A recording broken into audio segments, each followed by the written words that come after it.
to sit down and record my first vlog. I have been wanting to sit down and record my vlog for forever, but it just seemed like it was never the perfect time. So I said, you know what, it's not gonna ever be the perfect time. So here I am.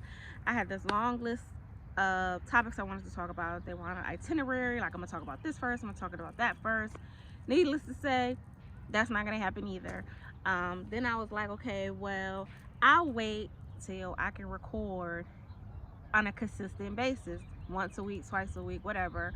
But I was supposed to have surgery in March, so I said, you know what, I'm gonna wait till after I have my surgery. But it got canceled in March, and it's not scheduled to the end of May. So I was like, you know what, bunk that, I'm not waiting that long. So here I am. So one topic that I want to talk about today, and the reason why I chose this as my first topic is because I have a lot of messages and emails and texts where people are asking, basically, once the pandemic over, I want to buy a house, can I use down payment assistance, pros and cons, good and bad. You can always Google down payment assistance, what it is, process and procedures. You can even YouTube videos, Facebook, IG, whatever, for the protocol of it. But what I feel like nobody talks about in any real estate deal, for the most part, nobody dives into the hidden entities of any deal. And down payment assistance is no different. It's not black and white, even though you look on paper and it says step 1, apply for a loan, step 2, get into contract, step 3, have your loan officer send the doc. No, it works like that, but it doesn't. Nobody talks about the letdowns, nobody talks about the stressors, nobody talks about the negotiation failures. People go into deals with down payment assistance and unfortunately come out with nothing. So is it a good program? It's a phenomenal program. But does it have the potential to let you down? It does have the potential to let you down. It has the potential to leave you out of money. If you're going to use down payment assistance, one thing that I would recommend, if you're going to use down payment assistance, one thing that I highly recommend is have a fallback plan. Have money in the bank just in case. Something is better than nothing. So even if it's not $5,000, have $3,000. You know what I mean? Just have something in the bank. What is down payment assistance? It's just as it sounds. I am licensed in the state of Ohio.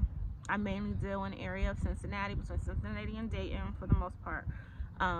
So in that area, basically the counties around here, I'm not even going to say the counties, Hamilton County and Butler County, for the most part, they will give you $5,000 towards your down payment and your closing costs. The process is you get a pre-approval through, your bank of choice. Once you got your pre-approval, of course, you look for your house. You find your house, you and your agent, you make an offer. Your offer is accepted. You send your signed contract to your real estate agent, and then your real estate agent will forward your paperwork, your packet down to the respective county. Once it gets to the respective county, they will review your paperwork and they will evaluate you as a person and say, okay, you are qualified. From there, depending on where you are, some people just deal strictly with county. Some places it goes to the county, then it has to go to the city board, and then so forth and so on. Once you are approved as a person, they will send an inspector out to your home of choice. The home has to be approved. Unfortunately, there are instances where the home does not qualify for down payment assistance. And it's not that the house is shabby or the house is damaged and it has a lot of things wrong with it. It could be something like the outlets aren't up to date, up to code. Something as simple as going to Lowe's, buying the replacement and putting them in. Or it could be something as big as the plumbing or the electric. It just really depends on the home. So I will tell you about my experience. I dealt with the city of Hamilton, Butler County. I had a client, got him pre-approved. We went in a contract for a home. Home wasn't too expensive, but it wasn't too cheap. They had fair credit. They could afford what they got. Numbers set in loan, set in stone. Home chosen. So we did the paperwork, got the packet down to Butler County. In my opinion, and this is just my opinion, this is not to bash anyone, I feel like Butler County sat on the paperwork.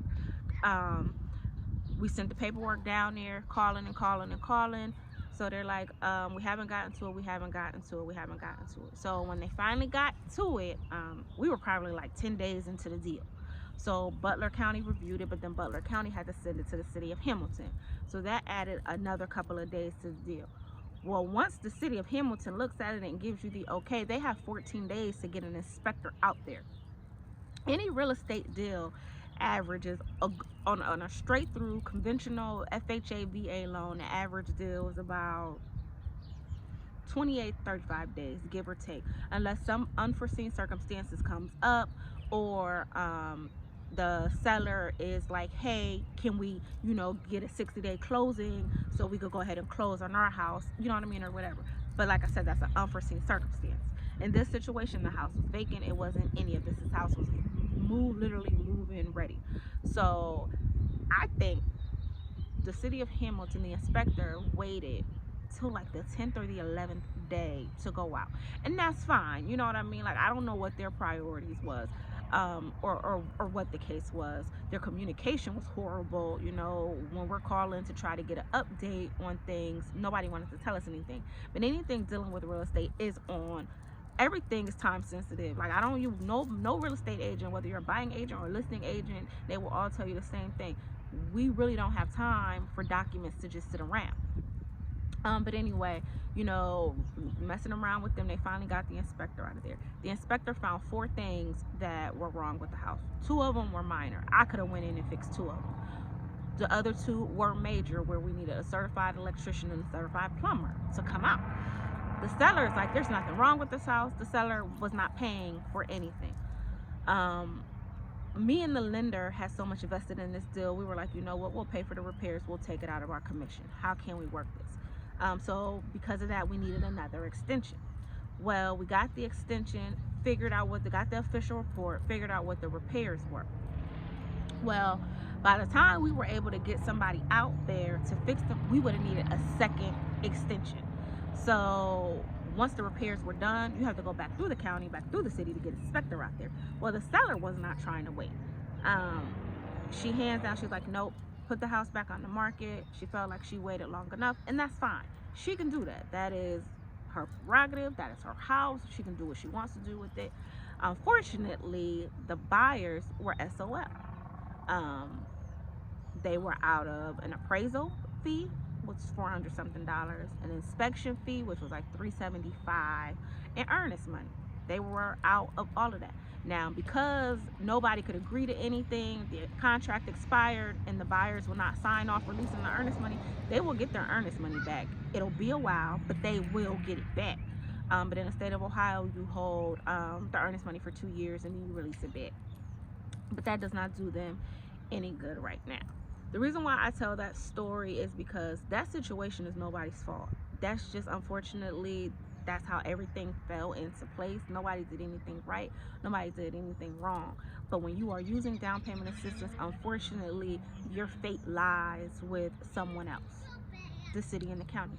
Now, say if they would have said, okay, screw this, we'll pay the down payment out of our pocket, everything else would have been obsolete, null and void. It wouldn't have even existed. You know what I mean? We could have changed the documents from a down payment assistance to a cash down payment, and everything would have went as it was supposed to.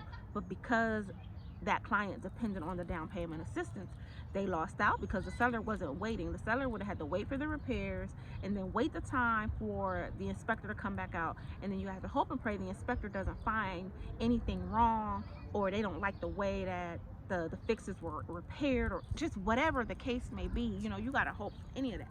So that seller, she moved out of the area. She was depending on that money. So I can't say she's wrong for prioritizing her life. Just like I can't say the buyers are wrong because they lost out on a lot of money. You know what I mean? To some, it might not be a lot of money. I'm cheap. That's a lot of money to me. Especially not to get any, they literally got nothing out of the deal. So, is down payment assistance good? Down payment assistance is as good as the house. If you're moving into a house where there are no issues with the house, you are good to go for it. But if you are moving into a house where you might have some lights dangling, all the outlets don't work, the toilet doesn't flush, down payment assistance, those things need to be fixed before you even think about down payment assistance. And that is just my experience in the city of Hamilton. I live in Middletown. I've heard wonderful things about the people who have used down payment assistance in the city of Middletown. However, Hamilton, I have co-agents who have experienced, and none of us have anything good to say about it. But sometimes you need to go through the bad to appreciate the good, because after that deal fell through, I was dead set. Like, I'm not working with nobody that wants to do down payment assistance, because I felt horrible after that deal. Like, I felt like it was literally my fault, and there was nothing that I could have done. Nothing. But things got so bad that I felt like I needed a restraining order on my clients at one point, because they were so mad and they were so frustrated about the amount of money that they lost. They started sending me obscene text messages and just saying like ridiculous things that were like really uncalled for. So they even got to the point where they started talking about lawyers. So once you mention a lawyer, I can no longer talk to you. So it didn't really go any further than that for me. But it gave me a different outlook on down payment assistance. So if you're going to use it, I say have a fallback plan, have money in the bank, because you are truly dependent on a program. And then it's a program that also has restrictions. So they give you up to $5,000. You have to stay in the house for 5 years. If you sell that house before the 5 years, you have to give them $1,000 back for each year that you did not stay in that house out of 5. Is it fair? I don't think it is, but who am I? I don't make the rules, I don't make the laws, I don't make the stipulations. That is, beyond me. Um, but yeah, if you have a house that is in top-notch condition, go for it. Even if the house is not in top-notch condition, I say still try for it. But I just say go into it with an open mind, expect the unexpected. And from agent to another agent, make sure you tell the listing agent to let the seller know, hey, my client is using down payment assistance. We all know, it can be time consuming. Is that okay? I did that going into the door, and I honestly think it went in one ear and out the other. But I went into the door, I let them know. So from here on out, when I do down payment assistance, it's going to be in writing. It's going to be in my contract, specifically in the little other box, written down, initialed on the end. But I told them, I sent it to them via email, so I had record that. I had told them like, hey, my client is using down payment assistance. Is that okay? And they were like, it's okay. But then towards the end of the deal, everybody tried to have amnesia about the situation, which that's fine. A lot of times in real estate,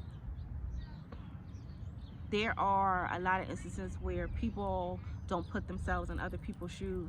Unfortunately, to understand where a person is coming from in order to agree to disagree, sometimes you have to. Like I said, I understand where the buyers were coming from, because they shoved out all that money, appraisal, inspection, earnest money. However, the seller moved, needed to survive and prioritize her life. So it's kind of like, who do you blame? So it's kind of like, you can't really be mad, but then you can be mad because you lost out. The seller lost out on wasted time. She could have, you know, listed the house, which she did. She relisted the house, and the house went pending in 3 days. Now, if she wouldn't have went in a contract with us, that house would have went pending with someone else, and she would have had that house sold, signed, sealed, delivered, and closed within 30 days. Versus the time she spent with me dealing with down payment assistance, it took us over 60 days, and we got nowhere fast. So those are just things when you're dealing with down payment assistance. Take time into consideration, take your finances into consideration, and just, you have to really ask yourself, like, okay, do I want my future dependent on someone else? Do I want to deal with the hassle of they haven't called, they haven't emailed, calling your lender? Have you heard from the county? Have you heard from the city? Because unfortunately, those are the things that you can possibly endure. And like I said, this isn't to badmouth anybody. This is something that I experienced. It's not to say that everybody will experience it. I just want people to go with down payment assistance with an open mind. It may pass, it may fail, you know what I mean? It may succeed, it may fail. I may get this house, but I might end up looking for another house in 45 days. You know what I mean? Especially if it's one of those issues where it's like a $5,000 issue. You're not gonna pay for the issue, and the seller's probably not gonna pay for the issue. A brand new front door, $2,000. The seller might not, because the house meets safety criteria, it meets the criteria for FHA, DEA, conventional, but because you feel like you want, the county feels like they want a front door, now the seller is expected to put a new front door in the house. No, the seller will make out cheaper not going into contract with you, putting the house back on the market, and selling it to somebody who doesn't need down payment assistance.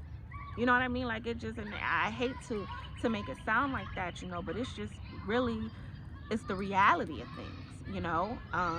It's a part of the good, the bad, and the ugly. The good, if you go into a house, no issues, you get the $5,000. You go into a house that has issues, you get the issues repaired.